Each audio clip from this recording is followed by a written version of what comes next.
ya ir, digamos, formando a los chicos en espíritu empresarial, eventualmente para que sean los futuros empresarios, probablemente del Perú. Así empezamos la noche de hoy con nuestro primer invitado, el señor Pedro Gamio Palacio, presidente del Comité de Confecciones de AEX. Buenas noches, bienvenido a Punto Económico. Buenas noches, mucho gusto de estar con su programa, y además de estar en el Canal 7 también, muy importante. Muchas gracias.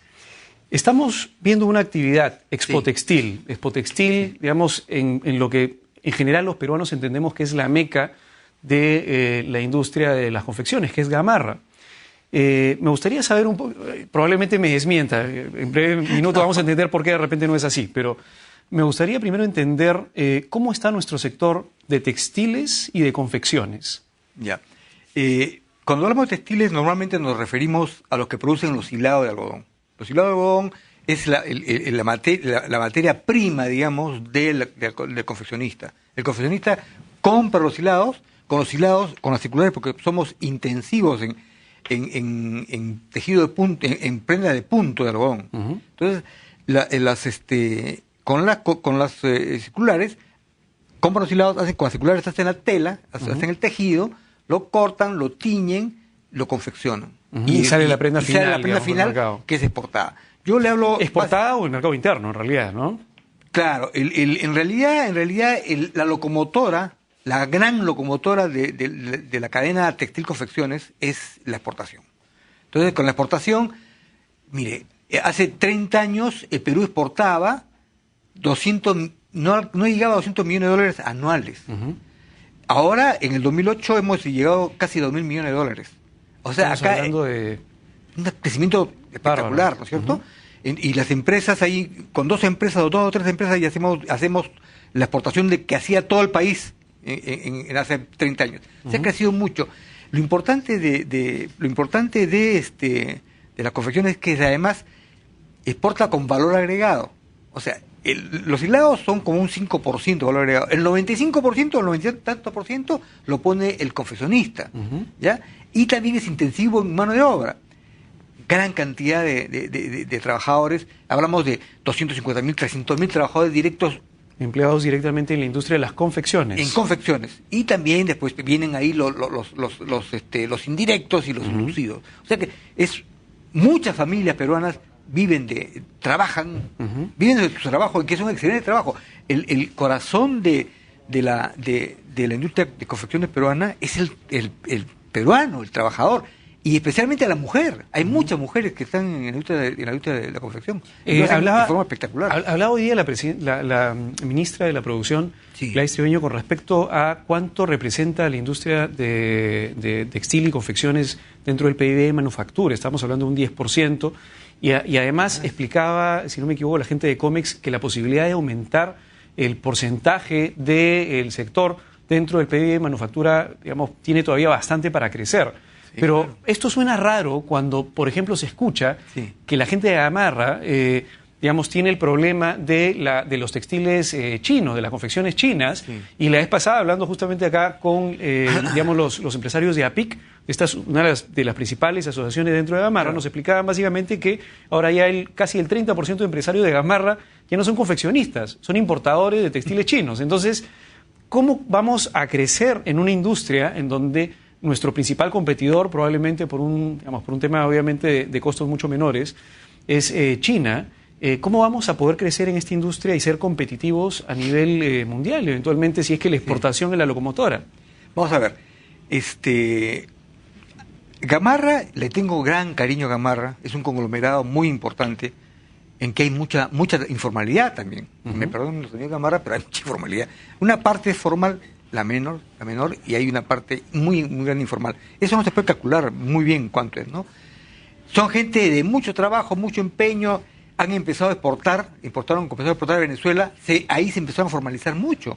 Entonces usted va a Gamarra y va a ver 4x4 y todo. ¿Por qué? Porque empezaron a ser sujetos de crédito, porque ya eran formales, pero no todos, una parte nomás, ¿no es cierto? Entonces Gamarra es un conglomerado muy importante, pero el grueso de la exportación no está en Gamarra. El grueso de la exportación de prenda de vestir no está en Gamarra. Puede estar en la Avenida Argentina, puede estar en Ica, es decir, muchas empresas están en todo el país, ¿no? Uh-huh. Y ahí ese es el grueso de la exportación. Uh-huh. O sea, si hablamos si hablamos de la exportación, digamos, Gamarra exportaba a Venezuela, pero a Venezuela también exportaban un grupo de empresas grandes, ¿no? Topitopo exportaba a Venezuela, Camones, Textiles Camones también. Entonces, no hay que confundir, ¿no? No hay que confundirnos, digamos. A ver, ¿cuánto representa en todo caso Gamarra de la exportación total del Perú? No le podría decir, pero no es mucho, ¿no? ¿Ah, sí? No es mucho. La exportación, mire, la exportación máxima que había era a Venezuela, y Venezuela llegó a ser, llegó a crecer mucho, pero una parte de la exportación de Venezuela no era una exportación real, ¿no? Había mucho juego financiero. Por el tema de la moneda. Claro, pues si la moneda valía 6 la ganancia iba por el tema 6 bolívares, así 6 bolívares, y el mercado negro era 20 y tantos, y ahora es mucho más. Había gente que exportaba cualquier cosa, ¿no es cierto? Porque el juego era ese, ¿no? Entonces, nosotros pensamos de que había quizás un 40% de la exportación total de Venezuela, o un 50%, digamos, podía ser no real, ¿no? Entonces eso ya le marca, ¿no? Y ese era básicamente Gamarra. No estamos hablando de Venezuela, ¿cuánto era? Por ejemplo, aquí pero digamos, Venezuela ha sido un mercado temporal, ¿no? Es decir, 223 millones este año. 223 millones. Este Estamos hablando más o menos que del 10% de la exportación. Porque estábamos hablando de una exportación de 2.000 y pico millones de dólares. La exportación, 1.025 millones, 223 millones, ¿no? De 223 millones, yo no meto la mano al fuego por los 223 millones. ¿Eh? Porque puede ser el diferencial. No, hay un porcentaje que queda por el tema del tipo de cambio. Hay una parte, y Venezuela misma está también preocupada, ¿no? Entonces hay una parte que no se puede saber. De acuerdo. De hecho, los problemas monetarios en Venezuela han hecho que se caigan las exportaciones también, ¿no? Pero la exportación se ha caído fuerte. ¿Eh? Pero a ver, lo que quiero entender, ¿son acaso dos mercados separados? Entonces el mercado, digamos, de las empresas que exportan, que entiendo, el grueso de la exportación entonces peruana son de ciertas empresas y no necesariamente de lo que mucha de la gente pensamos que es Gamarra. No, para nada. ¿Y de qué forma entonces se interconecta? Es decir, ¿acaso la exportación a través de esas empresas tiene alguna conexión, se articula con Gamarra para que sea la locomotora o son digamos, dos mundos completamente diferentes? Gamarra no es la locomotora ni de vainas. No, digamos, la locomotora de la exportación, de las empresas exportadoras, ¿jala, digamos, a Gamarra dentro de uno de los vagones para articularla? ¿O hay una desconexión entre ambos mercados? Mejor dicho, sí, pues, la exportación normal, la de las empresas grandes y medianas y pequeñas, ¿no es cierto?, no está en Gamarra. La exportación esa es, digamos, estamos hablando, como le digo, estamos hablando de que Venezuela era la más importante, 223, de los cuales hay una parte importante que son empresas grandes, que no están en Gamarra, como le decía, Topitopo, Textiles Camones y otras empresas, ¿no? Entonces, Gamarra es importante sobre todo para el mercado interno, venden a provincias, ¿no es cierto? Ahí hay mucha informalidad también, pero hay que reconocerlos, hay que apoyarlos 100%, nosotros los apoyamos, creemos de que cuanto más se enlacen con la exportación, mejor va a ser. ¿Por qué? Porque al enlazar con la exportación tiene que haber trazabilidad. Significa de que uno tiene que estar ordenado y probar de que desde el comienzo del insumo ha sido comprado formalmente, han pagado los impuestos, a los trabajadores se les ha dado se les ha reconocido todos sus derechos, en fin, todas las obligaciones administrativas, tributarias, laborales, todo tiene que ser cumplido. De acuerdo. Y eso es importantísimo. A ver, entonces, ¿cómo hacemos para que nuestro país pueda crecer? Y lo han dicho varias personas, Comi, la ministra, etcétera, que el sector textil y de confección es un sector importante. Sí. ¿De acuerdo? Claro. Pero la pregunta sería entonces, si es un sector importante, ¿es importante en qué sentido? ¿Es importante en la exportación o es importante porque hay una demanda interna que está creciendo y que puede, digamos, comenzar a consumir más textil, hecho por empresas peruanas? Yo me reafirmo. ¿Cuál es el mercado?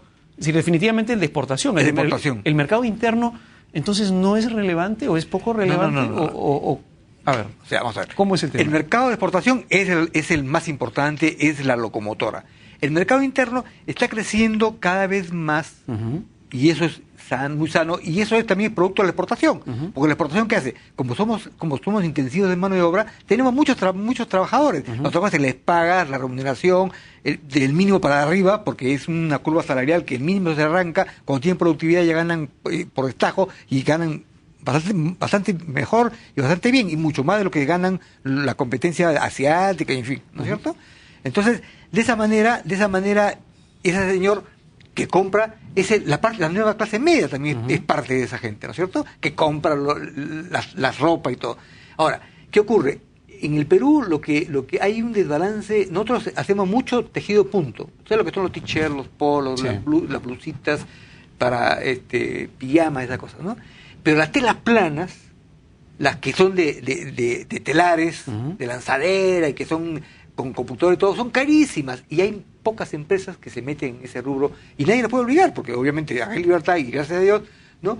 Pero en ese sector hay, digamos, salvo excepciones como Creditex, por ejemplo, Textil, Tejido, Universal Textil, unas cuantas son las que hacen.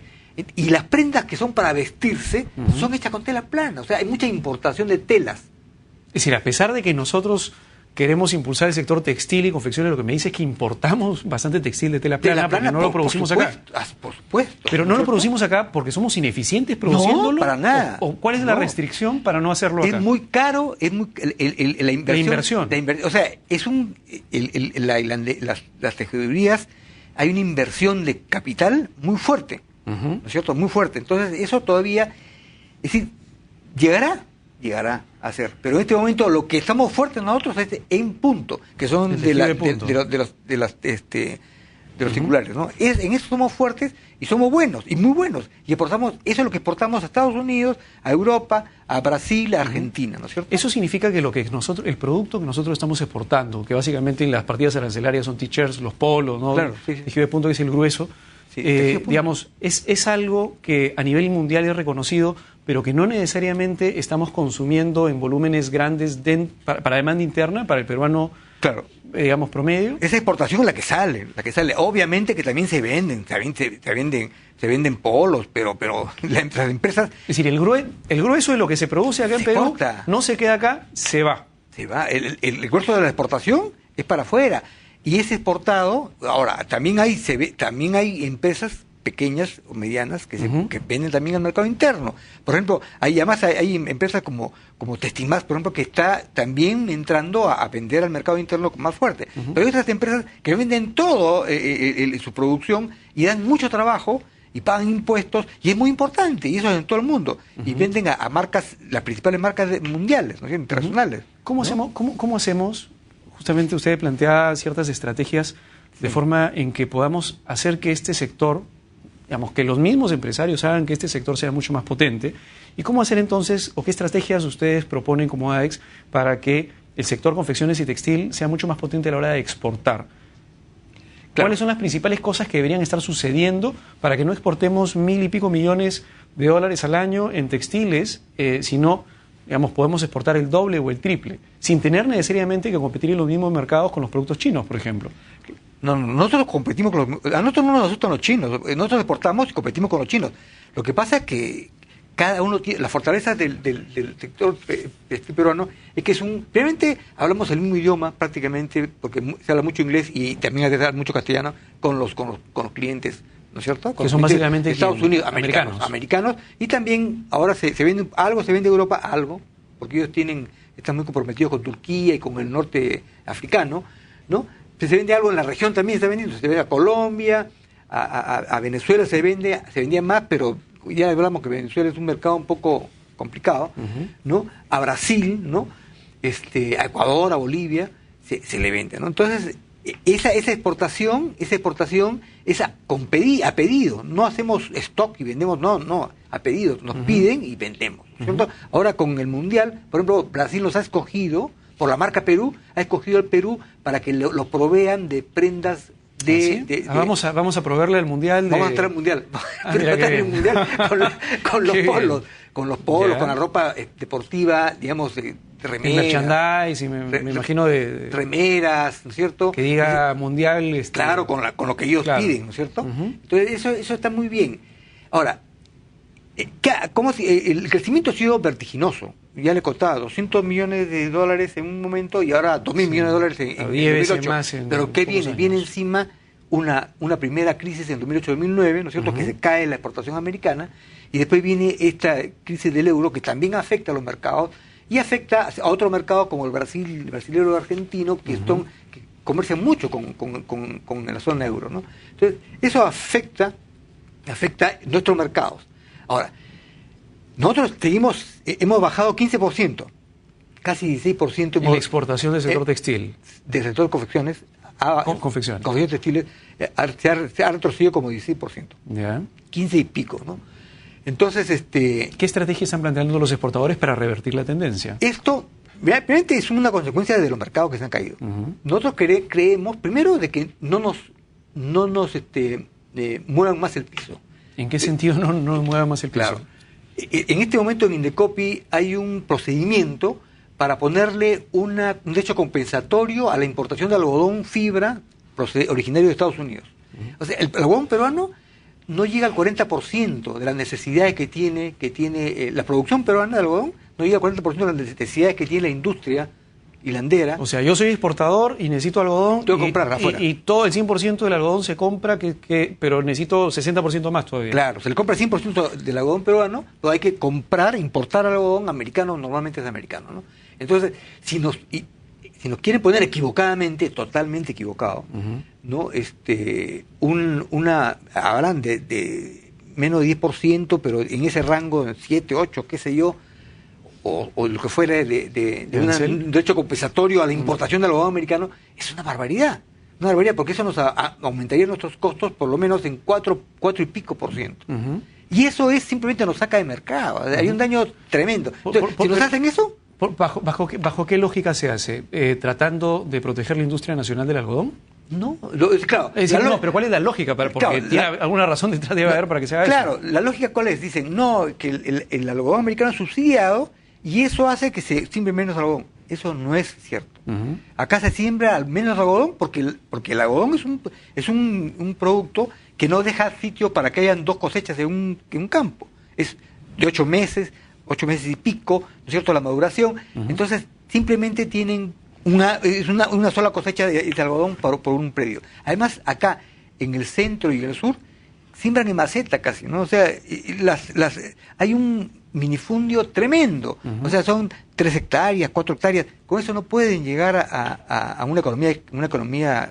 Para que el costo por ¿no es cierto? sea además posible. Practican, tienen, digamos... sus procedimientos agronómicos son totalmente obsoletos. Los riegos no son técnicos.